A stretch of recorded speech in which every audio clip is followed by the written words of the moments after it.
Selection हुआ था तो बिल्कुल मुझे याद है कि कैसे मैंने फोन करके अपने पेरेंट्स को बताया था। तो मैं इस बात को महसूस भी कर सकता हूँ कि आपको बहुत अच्छा लगा होगा इसमें सिलेक्शन के लिए। तो इसमें मैं आपसे ये जानना चाहता हूँ कि आपने कैसे जो है ये सिविल सर्विसेज की तैयारी की, मतलब, और आपका मैंने बैकग्राउंड देखा तो आप कटिहार से आते हैं बिहार में, और उसके बाद में फिर आपने आईआईटी में पढ़ाई की, आईआईटी बॉम्बे में गए, आपने सिविल इंजीनियरिंग से आपने जो है अपनी इंजीनियरिंग की तैयारी की। तो किस समय में आपको ऐसा लगा कि आपको सिविल सर्विसेज की तैयारी करनी चाहिए, और किस तरीके से आपने तैयारी की, कुछ अपनी जर्नी के बारे में आप बताएंगे तो बहुत अच्छा रहेगा। एक्चुअली मैं बिहार से हूँ, तो बिहार के हवा में ही ऐसा होता है कि सब लोग बोलते हैं कि हाँ आईएएस करना है एक दिन। तो वो बचपन से ही वो सपना था कि हाँ एक दिन तैयारी करनी है। बट एक बार जब मैं आईआईटी में गया तो वहाँ पे जाके मैंने एक्सप्लोर किया सारे ऑप्शंस, मैंने कंपनी में काम किया, मैंने रिसर्च भी किया। और जब मैं यूनाइटेड स्टेट्स में रिसर्च कर रहा था तो वहाँ पे मैंने फाइनली डिसाइड किया कि मुझे सिविल सर्विसेज में बैठना है और इसे क्रैक करना है। क्योंकि वहाँ पे जाके फिर देखा कि कितना डेवलपमेंट गैप्स हैं और कितने अच्छे से कंट्रीब्यूट किया जा सकता है इंडिया के डेवलपमेंट और सोसाइटी के लिए। तो फिर वहाँ से वो मोटिवेशन कंटिन्यू रहा और फाइनल सेमेस्टर से मैंने प्रिपरेशन स्टार्ट की। एंड शुरुआत में अन अकेडमी के वीडियोस वगैरह भी देखे। एंड फिर दिल्ली आकर के तैयारी मैंने स्टार्ट की और एक फर्स्ट अटेम्प्ट मैंने 2018 में ही दे दिया था। बट वहाँ पे तैयारी नहीं थी अच्छी। फिर एक एक साल के तैयारी के बाद मैंने 2019 में सेकंड अटेम्प्ट दिया। तो आपने जैसे कि जब ये डिसाइड किया कि आपने एक कैरियर नहीं ले रहे हैं, क्योंकि नॉर्मली जो आईआईटी से लोग पास करते हैं तो सबसे पहले उनका जॉब दिमाग में रहता है कि भाई मुझे कोई भी जॉब करनी है और कोई कॉर्पोरेट में जाना है। तो क्या आपके दिमाग में नहीं आया कि आप कभी कॉर्पोरेट में जाएंगे, या कभी कॉर्पोरेट आपने ज्वाइन करने की बात नहीं सोची?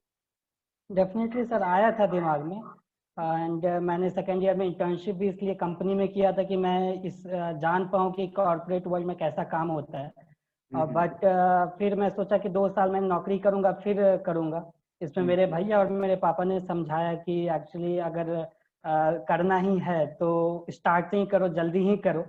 एंड वो कंटिन्यूटी मेंटेन रहेगी अगर साथ साथ कॉलेज में पढ़ाई कर रहे हो एंड फिर पढ़ाई करना हो तो।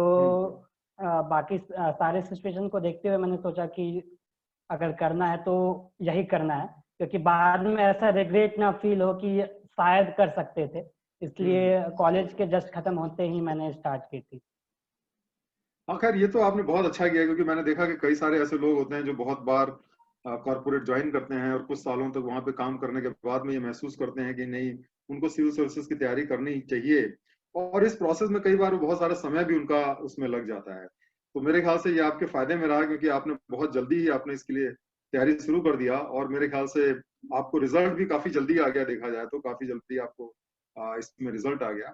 तो आप मुझे ये बताइए कि जैसे कि जब आपने डिसाइड किया तो सिविल इंजीनियरिंग आपका सब्जेक्ट था, तो आपने सिविल इंजीनियरिंग को ऑप्शनल लिया या आपने कोई और ऑप्शनल सेलेक्ट किया, और क्यों सेलेक्ट किया आपने कोई दूसरा ऑप्शनल, अगर आपने सेलेक्ट किया तो क्या बेसिस था आपका ऑप्शनल सेलेक्ट करने एक्चुअली स्टार्ट में जब मैंने तैयारी स्टार्ट की तो ऐसा दिमाग में आया कि हाँ सिविल इंजीनियरिंग भी रख सकता हूँ।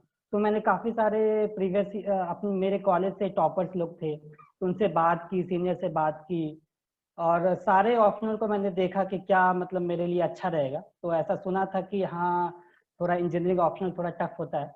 तो अपना स्ट्रेंथ को देखना बहुत ज़रूरी है। तो मैंने देखा कि हाँ मैंने परफॉर्म किया बट सिविल सर्विसेज में थोड़ा टफ होगा। तो उसके बाद मैंने एनालाइज किया कि हाँ क्या लेना है, कितने प्रीवियस ईयर के रिजल्ट देखे, कितने टाइम, क्योंकि टाइम बहुत बड़ा फैक्टर होता है इसमें। तो कितने आवर्स लगेंगे या कितने मंथ्स लगेंगे उसको कंप्लीट करने में। फिर ये कंक्लूजन पे आया कि एंथ्रोपोलॉजी में, बायो में इंटरेस्ट था, बचपन बचपन से भी बायो में इंटरेस्ट था। तो फिर सोचा कि एंथ्रोपोलॉजी लेना सही रहेगा। तो आपको मतलब इसकी प्रेरणा कहाँ से मिली एंथ्रोपोलॉजी लेने की? किसी ने आपको बताया या किस बेसिस पे आपने सेलेक्ट किया इसको? मैंने एक वीडियो देखा था रोमन सैनी सर का अन अकेडमी पे कि how to hmm. Select your optional. तो हम्म। उन्होंने बोला था कि ओपन माइंड से करना है, सारे ऑप्शनल को एक बार देखना है एंड हम्म। एलिमिनेट करना है। तो मैंने एलिमिनेट करना स्टार्ट किया। अच्छा। और फिर लास्ट में ऐसे 3-4 ऑप्शनल बचे थे जिसको हम्म। मैं कंसिडर कर रहा था। तो उसके डिटेल्स पढ़ा कि सिलेबस क्या है, और टॉपर्स के वीडियोस देखे, उनका अप्रोच देखा, फिर देखा कि किसमें मैं कम टाइम में ज़्यादा से ज़्यादा मार्क्स मैं ला सकता हूँ और जो मेरे इंटरेस्ट के अनुकूल भी हो। तो वहाँ पे फिर फाइनली डिसाइड किया और फिर लोगों से बातचीत की जैसे मैंने बताया, और फिर फाइनल किया कि हाँ इस मतलब ये पूरे प्रोसेस में मुझे लगभग 1 महीने लग गए थे कि अच्छा। हाँ ये 2018 के अटेम्प्ट के बाद मैंने फाइनली जून 2018 में डिसाइड किया था कि एंड में कि एंथ्रोपोलॉजी लेना है। अच्छा, आप मुझे ये बताइए कि आपने कब से जो है अपने सिविल सर्विसेज की तैयारी शुरू की और किस तरीके से शुरू किया आपने तैयारी? मतलब कितने समय से पहले से आपने शुरू किया और शुरू में पहले आपने क्या किया, फिर बाद में क्या किया? स्टार्ट में 2018 के स्टार्ट से मैं फाइनल सेमेस्टर में था, तो तभी से स्टार्ट किया था तैयारी। तो मतलब ये था कि पहले बेसिक बुक्स खत्म करने हैं, न्यूज़पेपर पढ़ने की हैबिट डालनी है। तो वो बहुत इम्पोर्टेंट ये था कि शुरुआत में टाइम ऐसे वेस्ट हो जाता था, इम्पोर्टेंट न्यूज़ नहीं मिलते थे। तो वो 2 महीने में वो हैबिट डेवलप हुआ कि विद इन एन आवर आप पढ़ पाए। एंड फिर बेसिक बुक्स एक बार खत्म हुई तो फिर वैल्यू एडिशन पे आया कि हाँ कैसे वैल्यू एडिशन करना है। और चूंकि मैंने काफी सारे टॉपर्स के वीडियोस में रेगुलरली देखता था, तो फिर ये समझ में आया कि टेस्ट सीरीज काफी इंपॉर्टेंट रोल प्ले करता है।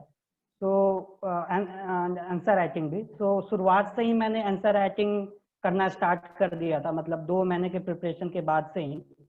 एंड टेस्ट सीरीज भी स्टार्ट से ही स्टार्ट कर दिया था। तो मुझे लगता है कि वो थोड़ा हेल्पफुल रहा कि ये मैं स्टार्ट से ही करना शुरू किया। एंड ऑप्शनल का फिर किया मैं, 6 महीने लग गए ऑप्शनल करने में, क्योंकि काफ़ी डेप्थ में करना होता है। एंड ऑप्शनल एक बार ख़त्म हुआ तो फिर जीएस और ऑप्शनल को फिर मिक्स करके पढ़ाई स्टार्ट की। अच्छा, अच्छा। चलिए, बहुत अच्छा आपने बताया। तो अब आप मुझे बताइए कि जैसे प्रीलिम्स के लिए आपने स्पेसिफिकली क्या तैयारी की? मतलब प्रीलिम्स की तैयारी किस तरीके से की आपने?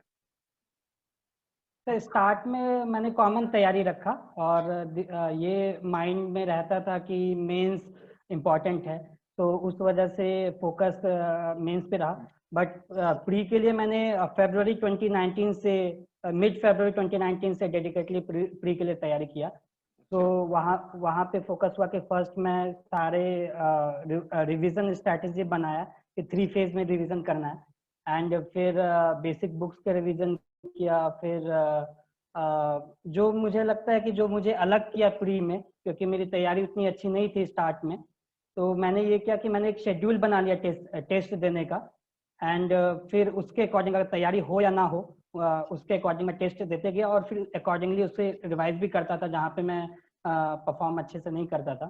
एंड प्री के लिए एक और चीज़ मैंने जो किया कि अलग से जैसे वेबसाइट पे जाना हो, जैसे यूएनएफसीसी के वेबसाइट पे जाना हो या ईयर एंड रिव्यू देखना हो मिनिस्ट्रीज के, इन्वायरमेंट के लिए गूगल करना हो, क्या कहते हैं मैप्स वगैरह रेफर किया। तो ये सारे मतलब कंटिन्यूस प्रोसेस था और वो धीरे धीरे इवॉल्व करके फिर धीरे धीरे मार्क्स इम्प्रूव हुआ, फिर कॉन्फिडेंस भी आया कि हाँ चलो ये एग्जाम क्रैक किया जा सकता है। अच्छा, मेंस में और प्रीलिम्स की जो तैयारी हुई आपकी, उसमें आपने क्या फर्क किया कि मतलब मेंस में क्या चीज आपने अलग से किया, या आपको ऐसा लगता है कि मेंस की तैयारी में क्या अप्रोच आपका डिफरेंट होना चाहिए? क्योंकि अल्टीमेटली जो होता है सिलेक्शन तो आपका मेंस के बेसिस पे होता है, प्रीलिम्स तो एक तरीके से क्वालिफाइंग राउंड होता है। तो मेंस की परफॉर्मेंस में आप ज्यादा से ज्यादा नंबर लाएं, तो उसके लिए आपकी क्या स्ट्रेटजी रही? तो मेंस के लिए ऐसे ध्यान दिया कि मुझे प्री के जस्ट बाद मेंस का ऐसा नया जैसा ना लगे कि आंसर राइटिंग करना पड़ रहा है। तो दिसंबर एंड जनवरी में मैंने ऑप्शनल के टेस्ट सीरीज लिखे और जीएस के भी 3-4 से टेस्ट सीरीज लिख के देखा, क्योंकि मेरे पास टाइम कम था। तो एक बार मेरे को ऐसे कॉन्फिडेंस आ गया कि मैं लिख सकता हूँ 150 एंड 250 150 एंड 250 वर्ड्स में लिख सकता हूँ। तो एक बार वो कॉन्फिडेंस आया तो फिर मैंने प्री की तैयारी स्टार्ट की। और जैसे ही प्री खत्म हुआ मैंने ब्रेक नहीं लिया, एक भी दिन का ब्रेक नहीं लिया, क्योंकि कॉन्फिडेंट था कि मैं क्लियर कर जाऊंगा। तो 3 जून से ही मैंने तैयारी स्टार्ट की एंड एक शेड्यूल बनाया जैसे मैंने बताया। एंड मेंस में ये इम्पोर्टेंट है कि आपके पास पॉइंट्स हों आंसर में लिखने के लिए। तो मैंने ऐसे शॉर्ट नोट्स बनाने स्टार्ट किए हर एक पेपर के लिए। एंड जैसे वैल्यू एडिशन फिर इम्पोर्टेंट होता है, तो कमिटीज के ऐसे 4 पेज में लिख लिया, जजमेंट्स के लिख लिया, फैक्ट्स एंड फिगर्स लिख लिए, ग्राफ्स वगैरह उठा लिए। तो ऐसे करके और जो रिपोर्ट्स हैं नीति आयोग के या इकोनॉमिक सर्वे के, तो वो सब करके एक क्रिस्प नोट्स बनाते गया। मतलब वो एक दिन में नहीं होता है, वो धीरे धीरे करके जो 3 महीने का ड्यूरेशन होता है उसमें वो मेरे पॉइंट्स ऐड होते चले गए। तो फिर वो एंड में वो रिवीजन के लिए भी हेल्पफुल होता है एंड आंसर को दूसरों से अलग और बेहतर भी बनाता है। तो ये एक अलग मतलब मैं कहूँगा कि ये रहा मेंस के लिए। अच्छा, चलिए, तो एक चीज मुझे आप ये बताइए कि आप कितने घंटे पढ़ा करते थे? आप बताइए कि जब आपने पढ़ाई की तो कितने घंटे करीब आपको लगता है कि पढ़ना चाहिए, और कुछ अपने शेड्यूल के बारे में बताएंगे कि जैसे सुबह से शाम तक जो है वो आप किस तरीके का शेड्यूल फॉलो करते थे? तो एक कॉमन शेड्यूल नहीं रहा मेरे ये 2 साल के प्रिपरेशन में। स्टार्ट में मैं काफ़ी मतलब ऐसा था कि आवर्स पुराने हैं, तो 12 आवर्स भी मुझे कम लगते थे स्टार्ट में। अच्छा। हाँ, बहुत। एक महीने तक ऐसे किया कि फिर हेल्थ डिटोरेट होने लगा फिर मेरा। तो फिर ये हम्म। ध्यान आया कि नहीं, मतलब जितना बॉडी अलाउ करता है उतना पढ़ना पड़ेगा। तो फिर मैंने क्या किया कि टॉपिक वाइज फिर थोड़े ये बना लिया कि इसको अचीव करना है इस मंथ में, एंड फिर वैसे पढ़ना स्टार्ट किया। बट प्री से 2 महीने पहले से काफ़ी मतलब काफ़ी ज़्यादा पढ़ना पड़ रहा था। एंड मेंस में भी फिर ऐसा होता था कि 7 AM मैंने लाइब्रेरी ज्वाइन करके रखा था, तो 7 बजे के अराउंड मैं लाइब्रेरी पहुंचता था, फिर रात के 10 बजे वापस आता था। खाना वगैरह भी वहीं खाता था, क्योंकि अच्छा। मुझे पता था कि चूंकि चूंकि यस सर, क्योंकि मुझे पता था कि मुझे ज़्यादा एफर्ट डालना है, क्योंकि मेरे प्रिपरेशन उतनी अच्छी नहीं थे। तो मैंने फिर मेंस प्री के जस्ट बाद से फिर एकदम स्ट्रिक्ट डेडलाइन किया। और इसमें मैं बताना चाहूँगा कि मेरा रूम पार्टनर जो था, हम दोनों ने एक दूसरे को कॉम्प्लीमेंट किया, एंड अच्छा। उसका भी लिस्ट में नाम है 404 रैंक, कुमार निशान। तो हम्म। हम लोगों ने मिलके फिर कॉमन ऐसा कुछ टाइमलाइन बनाया कि हाँ इतने बजे से इतने बजे पढ़ना है, और हम्म। फिर एक दूसरे को कॉम्प्लीमेंट करते हुए तैयारी की। हाँ, ये तो मैंने देखा, ये बहुत ज्यादा फायदेमंद रहता है अगर हम लोग एक ग्रुप में तैयारी करें और एक दूसरे का हौसला बढ़ाते रहें, क्योंकि कई बार क्या होता है कि जो है हौसला कई बार डाउन होने लगता है, और अगर दोस्त अच्छे हों और सब एक दूसरे का हौसला बढ़ाएं तो नेचुरली आपका एक मोटिवेशन बना रहता है। तो ये बहुत अच्छा आपने टिप जी बताई, और मेरे ख्याल से जितने भी हमारे जो स्टूडेंट्स हैं उनको ये ध्यान रखना चाहिए कि अगर वो एक छोटा सा ग्रुप बनाए तो वो डेफिनेटली ज्यादा अच्छे तरीके से तैयारी कर सकते हैं। अच्छा। आई थिंक ये काफ़ी हेल्पफुल हम्म। रहा। प्री के लिए भी मैंने ग्रुप बनाया था, बहुत एंड अच्छा। प्री के बाद भी मैंने ग्रुप बनाया। हाँ। तो उससे मुझे लगा कि काफ़ी मतलब कम टाइम में चीज़ें हो जाती है, बट ग्रुप अच्छा होना चाहिए, वो काफ़ी ज़रूरी है। अच्छा, एक चीज मैं आपसे पूछना चाहता हूँ कि आजकल ऑनलाइन का जमाना है और हम देखते हैं जैसे बहुत सारे टेलीग्राम ग्रुप्स हैं, बहुत सारे वीडियोस हैं, बहुत सारे वेबसाइट्स हैं जहाँ पे बहुत सारा फ्री मटेरियल लोगों को प्रोवाइड करते रहते हैं। अब बहुत सारे जो सिविल सर्वेंट एस्पिरेंट्स हैं वो साहब डाउनलोड करते रहते हैं। और तो आपको मतलब कई बार क्या होता है कि बहुत ज्यादा आपने डाउनलोड कर लिया मटेरियल और बहुत ज्यादा मटेरियल आ गया और आपके पास पढ़ने के लिए समय नहीं है। साथ साथ में कई बार क्या होता है आपके पास मटेरियल की कमी होती है और आप कम मटेरियल की वजह से अच्छी तैयारी नहीं कर पाते। तो किस तरीके से बैलेंस हमें जो है इसमें अचीव करना चाहिए कि हम मतलब जो है ऑप्टिमम रिजल्ट जो है पा पाए? जी सर, एक्चुअली मेरा अप्रोच तो था, मतलब मिनिमलिस्ट अप्रोच था कि अच्छा। कम मतलब सोर्सेज लिमिट करने हैं, क्योंकि पढ़ने के लिए मार्केट में काफ़ी सारे बुक्स एंड पीडीएफ्स आपको मिल जाएंगे। तो हम्म। एक स्ट्रैटेजी बनाया, फिक्स स्ट्रैटेजी नहीं था, मैंने अपडेट भी किया उस स्ट्रैटेजी को, एंड ऑनलाइन एंड ऑफलाइन दोनों सोर्सेज पे रिलाई किया। हम्म। बट मुझे जब ये लगता था कि ये मैं टॉपिक देखता था जो यूपीएससी का सिलेबस है, एंड उसमें देखता था कि मेरे 5 पॉइंट्स हैं कि नहीं, या उसमें कुछ वैल्यू एडिशन वाला चीज़ है कि नहीं। तो हम्म। जिसमें कमी होता था उस चीज़ को मैं गूगल करता था या उसके बारे में खोजता था, एंड उसको फिर मैं पूरा करता था। ऐसा नहीं कि पूरा बुक्स पढ़ रहे हैं, मैंने एक भी किताब ऐसे 100% नहीं पढ़ी। जो सिलेबस देखा, प्रीवियस ईयर क्वेश्चंस देखे, जो इंपॉर्टेंट लगा उसको मैं निकाला, एंड वो दिमाग में रखा कि जब मैं तैयारी कर रहा हूँ तो वो रिवीजन कैसे मैं कर पाऊंगा, तो वो बैक ऑफ माइंड में हमेशा से रहा। तो हम्म। उस वजह से मैंने मतलब कम से कम एंड मैक्सिमम रिजल्ट के ध्यान दिया कि आंसर में कितना मैं रिप्रोड्यूस कर पाऊँ, तो उस पर ध्यान ज़्यादा था।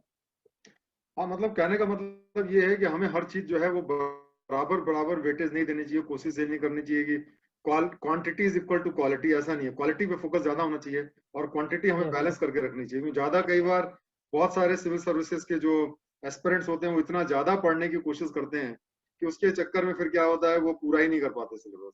तो मेरे ख्याल से बहुत अच्छी स्ट्रेटजी आपकी रही। और आप मुझे ये बताइए कि इंटरव्यू के लिए आपने स्पेसिफिकली क्या तैयारी की? सर इंटरव्यू का तैयारी काफ़ी डायनेमिक रहा मेरा, एंड डायनेमिक होना भी चाहिए क्योंकि क्वेश्चंस ही वैसे होते हैं। तो मैंने फोकस किया कि चूंकि मेरा फर्स्ट इंटरव्यू था, तो मैंने फोकस किया कि पहले मैं बेसिक जो मेरा बैकग्राउंड है उस पर अच्छे से कमांड हो जाए। तो हम्म, इसमें एक चीज़ मैं बताना चाहूँगा कि मैंने इंटरव्यू के नोट्स जो हैं, नोट्स बनाना काफ़ी ज़रूरी है इंटरव्यू के लिए भी। ऐसे अच्छा। लोग काफ़ी नहीं समझते, नहीं, कुछ लोग नहीं बनाते, बट मेरे ख्याल से नोट्स बनाना चाहिए। तो मैंने एवर नोट पे ऑनलाइन नोट्स बनाना स्टार्ट किया। एंड जो बैकग्राउंड जो भी मतलब जहाँ से बचपन से लेकर के कहीं पे मैं गया या जो भी कॉलेज स्कूल गए, जो भी प्लेसेस गए, उस पे बनाने स्टार्ट किए। तो इंटरव्यू का जो ड्यूरेशन था, मैंने मेंस रिजल्ट डिले हो गया था इस बार, तो मैंने स्टार्ट मतलब जनवरी स्टार्ट में कर दिया था रिजल्ट आने से पहले ही। क्योंकि मैंने सीनियर से बात की थी अपने कॉलेज से जो ऑलरेडी सर्विसेज में हैं, उन्होंने बताया कि 2.5 महीने 2 महीने मिनिमम लगेंगे तैयारी के। हम्म। तो उस वजह से मैंने बैकग्राउंड पे पूरा रिसर्च किया। हम्म। और दूसरा कि मैंने मॉक इंटरव्यूज काफ़ी जगह दिया, अच्छा। अराउंड 10 मॉक्स मैंने दिया है। तो अच्छा। फिर वहाँ से जो फीडबैक मिला और जो मुझे सही लगा, और एक क्लोज ग्रुप था 3 लोगों का, और फॉर्चुनेटली तीनों लोग सेलेक्ट हो गए। तो अरे वाह, एक बहुत बढ़िया। हाँ, चलिए, बहुत एक बढ़िया बात है। हाँ। Thank you sir. एक एक कॉमन एक ग्रुप बना। तो उसमें से एक पहले से सेलेक्टेड सीनियर थे, तो उनसे काफ़ी फीडबैक और हेल्प मिला। और फिर एक दूसरे का हम लोग इंटरव्यू ऐसे क्वेश्चंस पूछते भी थे और गाइड भी करते थे कि कैसे बोलना है। क्योंकि मतलब इंटरव्यू में ये इम्पोर्टेंट हो जाता है मेरे ख्याल से कि आप प्रेजेंट कैसे कर रहे हैं, अपने थॉट को कैसे स्ट्रक्चर्ड वे में बोल पा रहे हैं। तो हम्म। वो तैयारी की, वो ग्रुप बनाया, और 50% फोकस रहा कि अपने बैकग्राउंड पे करूं, और 50% रहा कि जो करंट वाला इवेंट्स हैं, तो वो कॉमन एक एवरनोट पे फाइल बनाया, और मैं ऐड करता था, मेरा फ्रेंड ऐड करता था, ताकि वो ओके। टाइम बच पाए। और फिर तो एक दूसरे। कोलाबोरेशन आपने किया, इसका मतलब कोलाबोरेशन से आपने तैयारी की, बहुत बढ़िया। यस बहुत सर। बढ़िया, ये सारी चीजें स्टूडेंट्स को मेरे ख्याल से काफी फायदा करेंगे। जो आपने जो टिप्स बताए, मैं समझता हूँ कि अगर उसको इस्तेमाल करेंगे लोग तो डेफिनेटली उसका उनको फायदा मिलेगा। कोलाबोरेशन बड़ी इंपॉर्टेंट चीज होती है। आपने बहुत अच्छी बात बताई। तो सभी लोग, आप बता रहे हैं कि आपके जो ग्रुप में लोग थे सब लोगों का सिलेक्शन हो गया, तो ये बहुत ही मतलब बताता है कोलाबोरेशन की पावर को। तो चलिए, ये बहुत अच्छी यस। चीज है। एक चीज मुझे आप ये बताइए कि जो आपकी जो सफलता है उसके पीछे आप किसको श्रेय देना चाहेंगे? कौन लोग उसके लिए रिस्पॉन्सिबल हैं? किसको आप क्रेडिट देना चाहेंगे? तो सबसे पहले तो मेरे परिवार में सारे लोग, मेरा एक्चुअली जॉइंट फैमिली है। पापा मम्मी चाचा चाची दीदी सारे लोग हैं। तो हम्म। उनका काफ़ी एक कंसंट्रेटेड एफर्ट रहा कि मैं अच्छे से तैयारी कर पाऊँ, घर का कोई प्रॉब्लम हो या कुछ भी हो, वो मुझ तक नहीं आए। उन लोग का पहला ये था कि ये हम्म। तैयारी अच्छे से कर पाए, किसी चीज़ की कमी ना हो। हम्म। तो ये फैमिली एज अ होल मैं श्रेय देना चाहूँगा। हम्म। एंड दूसरा कि जो मेरे फ्रेंड्स थे, उनके वजह से मुझे लगा कि मैं तैयारी कम टाइम में अच्छे से कर पाया।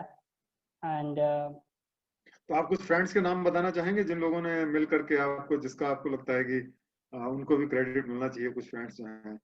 हाँ, जैसे मैंने बताया, कुमार निशांत विवेक है, उन्होंने हम्म। 404 रैंक लाया। एंड मेरे हम्म। एक सीनियर हैं कुमार सौम्य, उन्होंने 696 रैंक लाया। इसके हाँ। अलावा भी मेरे काफ़ी सारे फ्रेंड्स हैं, मतलब आईआईटी बॉम्बे के कॉलेज के मेनली। तो उनके साथ भी तैयारी मतलब जारी रहती थी। हम्म। आदित्य है, सूर्या है, निकिता है, तो इन लोगों के साथ हम मैंने मिलके तैयारी की। अच्छा, एक चीज ये देखा होगा आपने कि कई बार क्या होता है कि जो बहुत मेहनत से लोग सिविल सर्विसेज की तैयारी करते हैं, और जैसा कि आपने इस बार भी देखा होगा, बहुत से लोग हैं जो सेलेक्ट नहीं हो पाए सिविल सर्विसेज की तैयारी में। तो बड़ा डिसअपॉइंटमेंट होता है, बड़ा अफसोस होता है कि इतनी मेहनत की सफल नहीं हुए। तो आप उनको कुछ मैसेज देना चाहेंगे, आप उनको कुछ बताना चाहेंगे इसके माध्यम से, ताकि उनको उनकी लाइफ में कुछ उनको फायदा हो? तो इससे क्या करना चाहिए उनको, जो लोग नहीं सफल हुए उनके लिए क्या मैसेज है आपका? सर रिजल्ट आने के एक दिन पहले तक मुझे भी नहीं लग रहा था कि मैं सेलेक्ट हो पाऊंगा। तो इतना टफ एग्जाम हो जाता है, ये अनप्रेडिक्टेबल भी है। तो इसमें कि कोई कह नहीं सकता कि कितना रैंक आएगा, हो पाएगा कि नहीं हो पाएगा। तो तैयारी जो है वो कंटिन्यूस होना चाहिए, वो जारी रखनी चाहिए। एंड अगर आप मेहनत और लगन से एंड एक प्रॉपर स्ट्रैटेजी से अगर आगे बढ़ते हैं तो डेफिनेटली सक्सेस कभी ना कभी आएगी।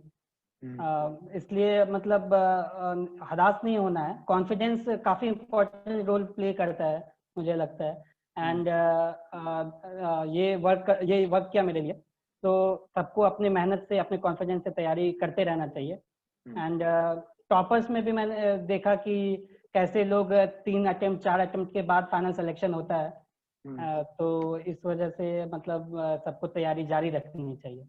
हाँ, कई बार ऐसा देखा गया है कि लोग जो हैं वो 2-3 साल तक प्रीलिम्स भी नहीं क्वालिफाई कर पाते और उसके बाद सडनली वो टॉप रैंक पे आ जाते हैं टॉपर्स में।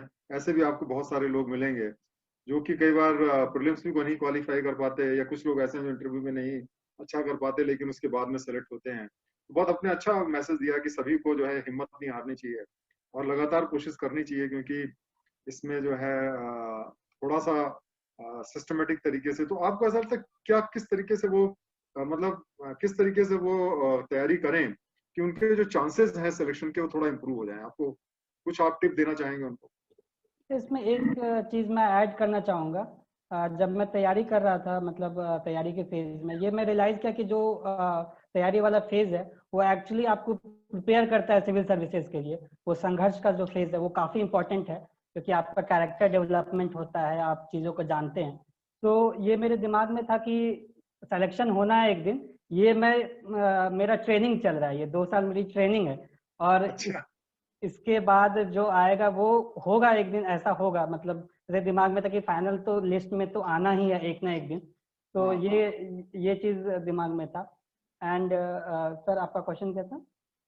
नहीं मतलब वही बिल्कुल कि आपने मतलब क्या मैसेज देना चाहेंगे लोगों को जो मतलब डिसअपॉइंट हो जाते हैं, तो उनको सर कौन सी टिप्स आप देना चाहेंगे कि वो आगे जो है बढ़ते रहें, हिम्मत ना हारें? क्या आप उनको बताना चाहेंगे?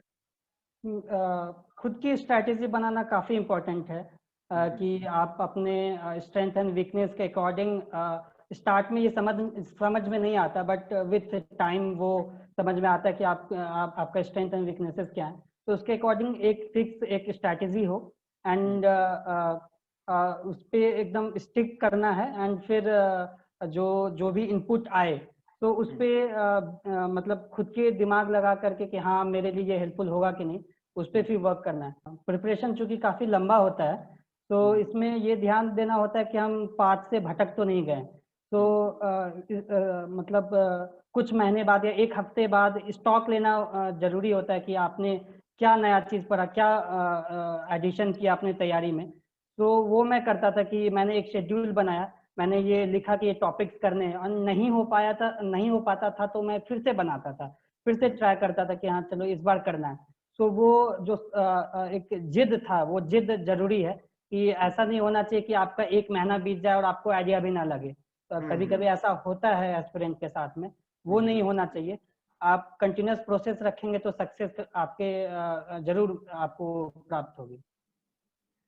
चलिए, बहुत बहुत धन्यवाद शुभम। और मुझे बहुत अच्छा लगा आपसे इंटरेक्ट करके, और मुझे पूरी उम्मीद है कि आप आगे जिंदगी में बहुत आगे अच्छा करेंगे और सफलता को प्राप्त करेंगे, अपने जॉब में भी बहुत अच्छे तरीके से परफॉर्म करेंगे। तो मैं आपको एक बार से फिर बधाई देना चाहता हूँ आपके इस सिलेक्शन के लिए, आपकी पूरी फैमिली को, आपके जो भी फ्रेंड्स हैं, जो भी आपके शुभचिंतक हैं, सभी लोगों को मैं बधाई देना चाहता हूँ। और मैं ये उम्मीद करता हूँ कि आपके जितने सपने हैं वो सारे